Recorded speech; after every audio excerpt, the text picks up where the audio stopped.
سوال دیگر آمده است که حضرت عمر را یگان فارسی زبان به قتل رسانید یا عرب؟ برادرای عزیز و گرامی، انا حضرت عمر رضی الله عنه که یکی از دویم نفری که کرسی خلافت زینت داده بود و بسیار زمان زیبایی را برای جمیع مسلمان های روی عالم داده بود، الله از ایشان راضی باشد. این به دست ابو لؤلؤ که این بدبخت، این ابو لؤلؤ این کنیتش بود، لقبش بود که ابو لؤلؤ مجوسی میگن، آتش پرست. این نام اصلیش فیروز بود.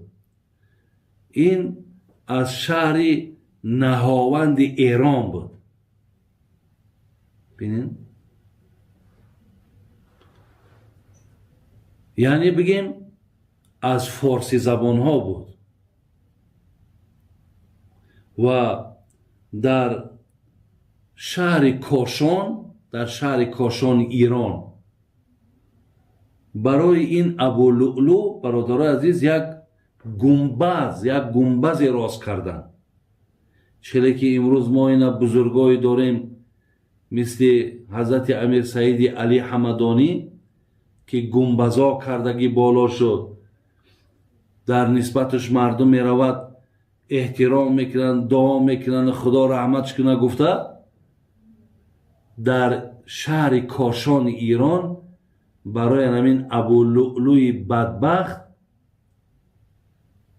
ایرا در اونجا گنبد، یعنی یک جای زیارتگاه آماده کردن و همین نفرهایی که دشمن حضرت عمر هستند و خودشان شیعه میگن، اهل تشیع میگن، اینها هر سال در همون وقتی کشته شدنی که حضرت عمر کشته شد، اینها رفته در همونجا هر سال رنگ عید دارن.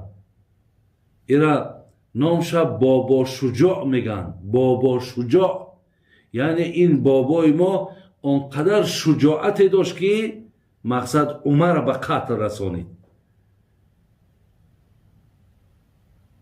خدای مهربان یک ذات بزرگی هست که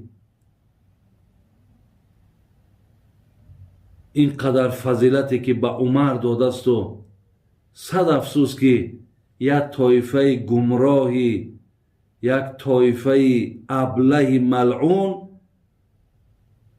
نفری که عمر به قتل رسانیده است میروند زیارت میکنن و او را نامش بابا شجاع میمانند. بابای ما بسیار شجاع بود.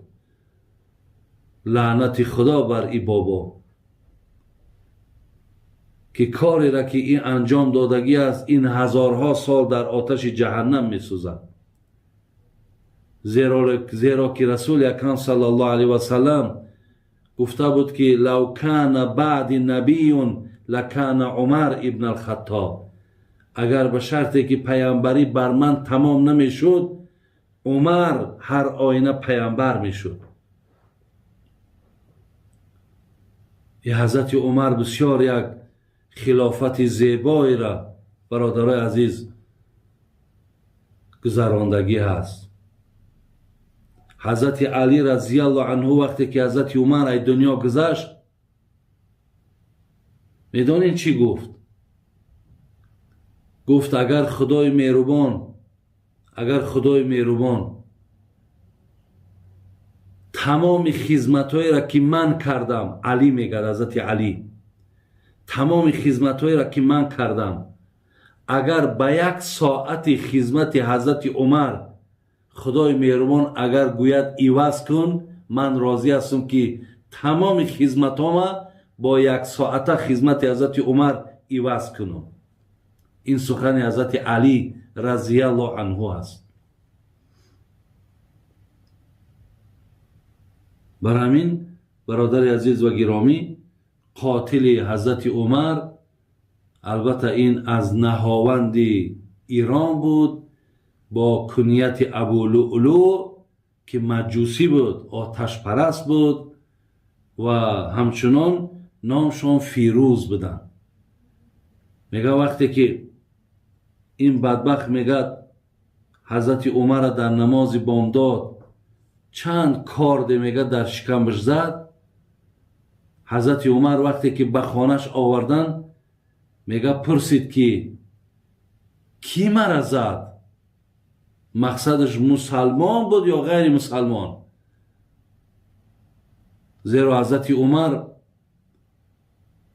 هیچ باورش نمی آمد که مسلمان او را به این حالت بیارد، زیرا وی در حق مسلمان ها بینهایت خدمت زیاد کرده بود. گفتن که ابو لؤلؤ مجوسی بود. میگه حضرت در همون حالتی که روده هاش کشال بود سر برد در سجده، پروردگار را حمد و ستایش کرد که الله را سپاس میگم که من از دست یک نامسلمان کشته شدم. امروز یک توده مردمی ای دین دور بدبخت ایره رفته با قاتل عمر زیارت میکنن و برای او گویم یک جای زیارتگاه ساختن و مردم ترغیب و تشویق میکنن که هر کسی که اگر رفته این ملعون این بدبخت اگر زیارت کند ثواب 100 بار زیارت حضرت امام حسین در نامه اعمالش می نویسن. این دلیل بین، این حجت بین، این دینی ساخته بین، این دینی باطل بین.